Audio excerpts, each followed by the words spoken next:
Welcome. So, hey, what's going on? What's up? Someone was saying I was scared of you. You?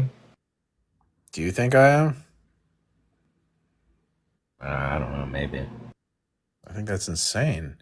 You're the one that runs away from Presupped all the time. Yeah, I think you got me confused with someone else.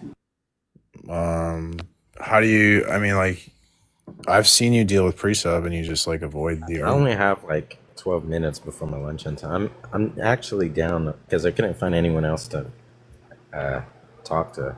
So I'm down to talk about the first point on the topic.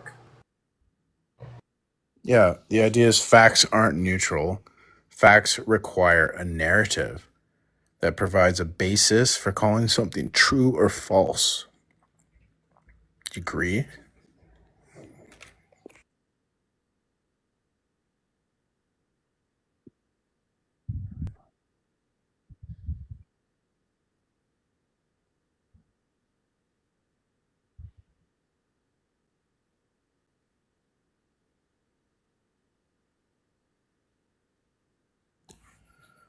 A causal story. Like maybe like an explanation, foundation for your beliefs. What do you mean by a foundation? Do you just mean like a The justification? the reason behind your trust in logic, your starting point for trusting your own mind. What's supporting your trust in logic?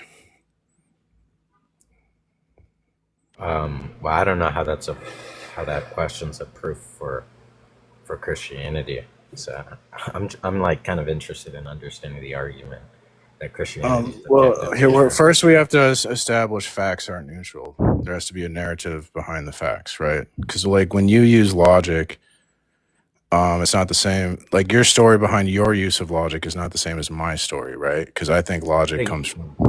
yeah, but what exactly is the inference if facts have a narrative, then the narrative Well, we're like we're just.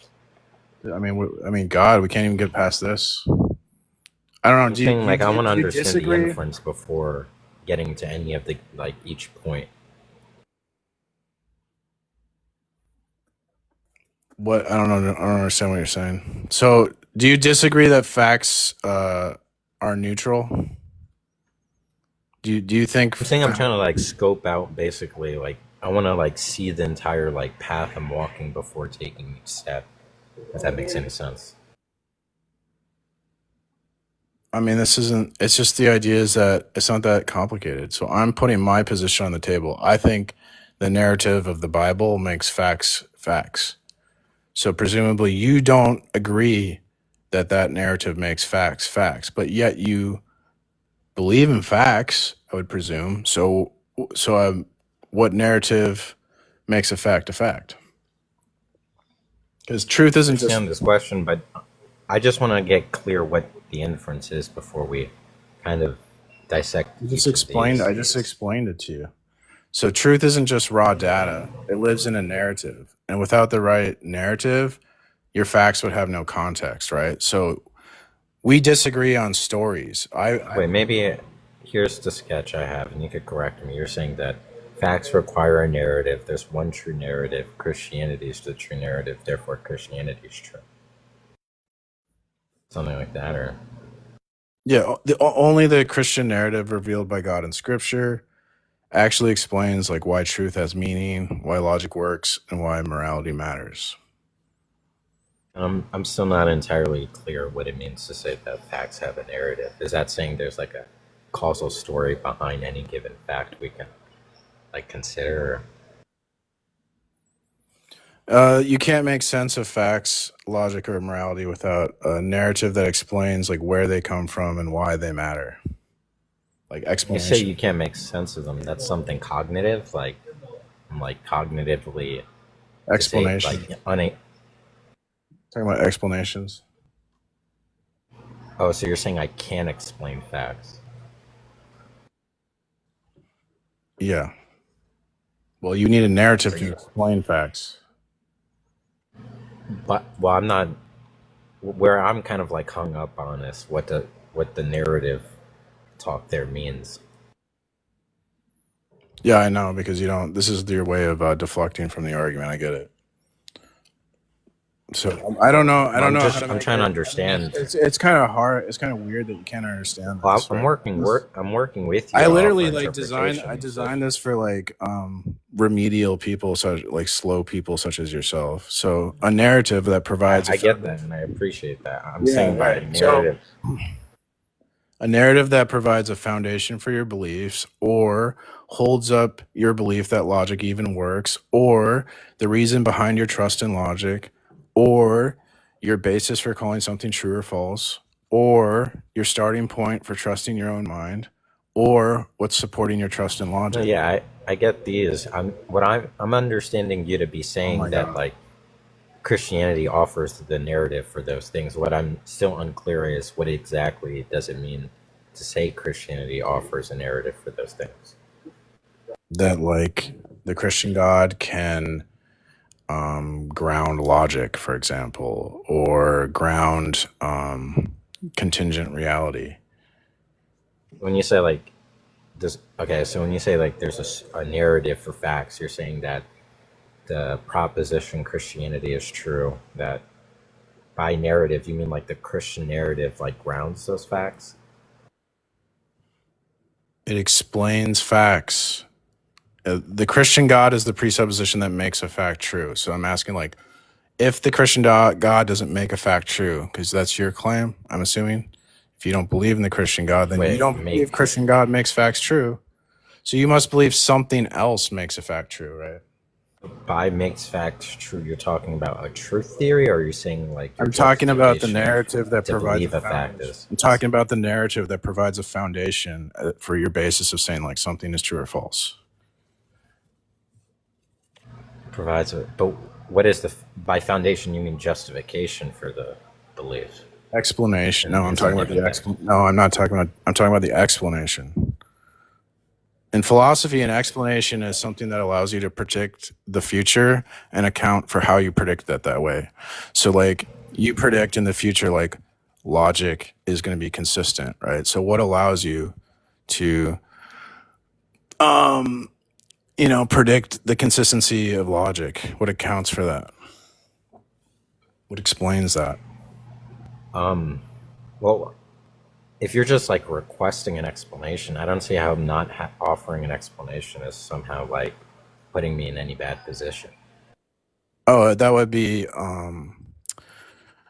if you don't offer an explanation, then your view would be parasitic on my view. So when you say that like the Christian God doesn't No, wait, exist, like how does that follow?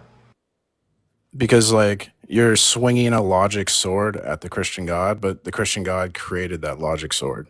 So it'd be a contradiction. It'd be like saying like using sunlight to deny the sun. It's like you can't use logic to deny the source of logic. So your view would end I'm up, contradicting myself. yeah, it'd be a performative contradiction. Or I could say your view is like parasitic upon my view. You have to borrow my Wait, metaphysical tool. the sentence, I don't have an explanation for the consistency of logic. That sentence is a performative contradiction. Yes. So, so can you like spell out for me the contradiction there? Yeah, you're already in a structure that assumes like order and logical consistency.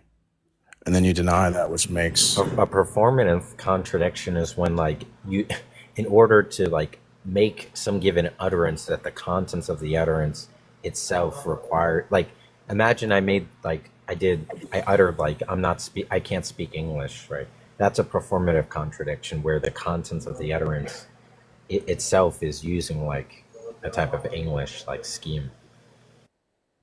yeah. So you would be anytime you talk, you're assuming the preconditions of intelligibility, which would be the Bible, but then you deny the preconditions of intelligibility, which would be the Bible. Oh well, I don't see how. Well, I don't. Yeah, I guess I don't see Well, something that it getting doesn't, that. but appealing to incredulity isn't a counter argument. So, like, the fact of the matter is, facts require a narrative, right? And so, if you're And like, saying, how are you going to justify that I'm making that contradiction? I just explained it to you. No, You're you assuming, like reported a contradiction, but I'm not seeing how it follows from anything I've said. Yeah, if you can't explain logical consistency, if your metaphysical assumptions can't explain logical consistency, but you rely on logical consistency to even like speak or talk, so then that means Wait, you I have don't to grant that. like grammar or language assumes logic, so you're gonna have to borrow from. I don't. Wait, let's stop there. Let's break that down. So grammar and language assumes logic. Now, when you say assumes logic, are you saying if we take the like axioms or theorems of a logic to be propositions that I'm assuming those axioms and theorems? Dude, this is so ridiculous. You couldn't speak without logic. Like speaking language presupposes logic, right? And But by so logic, you without, mean like the dude, framework or just stop, reason, the stop, ability to stop, reason? stop this. So you couldn't speak without logic, right? And so speaking presupposes logic. And so to deny logical consistency and speaking assumes logical consistency, that's a performative contradiction. I think presupposition, like I understand what you're saying, that in order to speak requires a logic, or at least I understand your claim. But like to say presuppose it, speaking's not a proposition. But if you're saying something like, I'm trying to understand when you say like it presupposes logic under the construal, the charitable construal I have, are you saying that it presupposes a given like logic, like philosophical logic or mathematical logic, or are you saying something like it presupposes like your faculties of reasoning or like the ability to reason? Logical consistency. It presupposes logical consistency. Oh, wait, so to make sentences presuppose on being logically consistent? Okay, like something is what it is and it isn't what it isn't, right? And that is always the case. Because if it were the case that like Monkeyboy could exist and not be Monkeyboy, then you would have no meaning. Like your thoughts might not be your thoughts, right? And so everything would be unintelligible, right? Without logical consistency. And to deny the one identifiable, That doesn't follow. it does actually follow. Well, I If don't think that follows.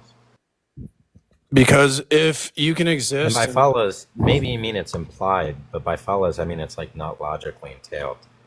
no, it is logically entailed. If you can exist and not be yourself, then reality would become unstable and intelligibility breaks down.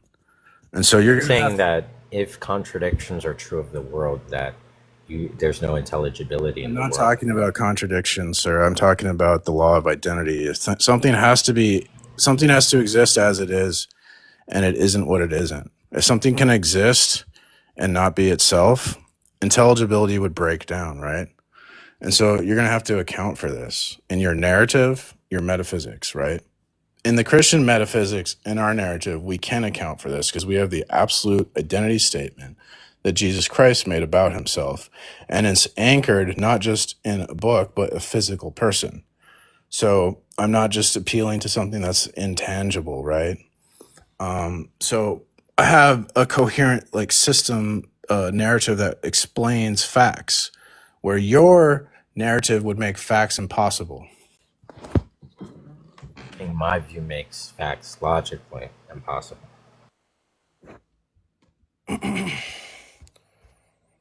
Transcendentally impossible.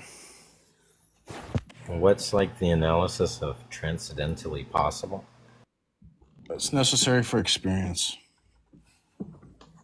What do we mean by necessary there? That all experience would presuppose it.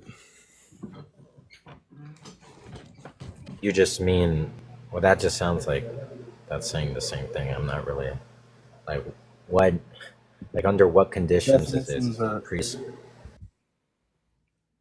like the conditions under which it's like presupposing it. I'm not sure what you're asking me. Saying that they're necessary for experience, and what you mean by that is that experience presupposes these things, and I'm asking you, what does it mean for experience to presuppose these things? Okay.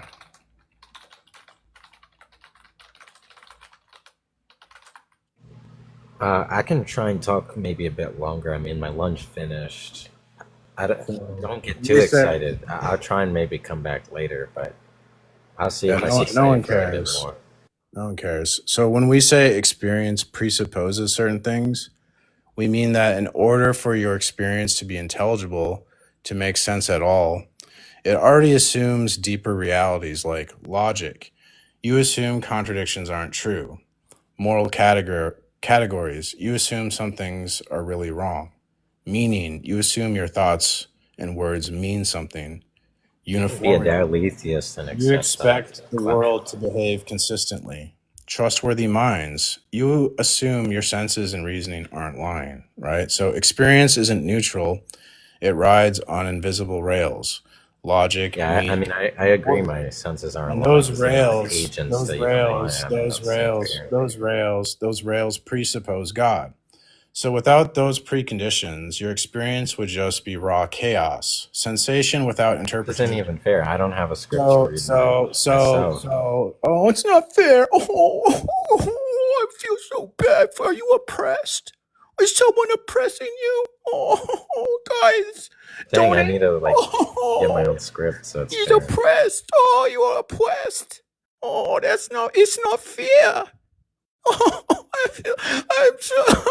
Oh, Glad you're super oh, sympathetic. I I'm never so knew you had sorry, this nice. man. I'm sorry, dude. Hey guys, Thank I'm you. I appreciate it. sorry. Oh, oh my gosh, that's so sad.